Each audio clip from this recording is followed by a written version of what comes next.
I've been engaged 3 times. 3 relationships. And na-engage ako each time. You have been engaged for 3 times. Grabe, no? Oh.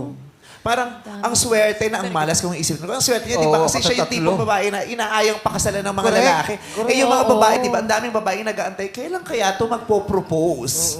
Di ba? Yung parang, papakasalan ba ako nito? Ang tagal na namin, hindi siya nagpo-propose. Magpo-propose kaya ito. Pero siya, 3 beses niyang naranasang may mag-propose at ma-engage. Yun nga lang, ang masakitin, lahat ng 3 yun, hindi natuloy.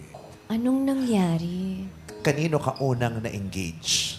The first man in my life was the late Keith Martin, the singer. Si Keith Martin, yung Oo singer nga. ng Because of You. Dito siya talaga tumira. Yes. Yan, ang Sobrang matagal. sumikat siya. Dahil sa'yo, dito siya tumira. Because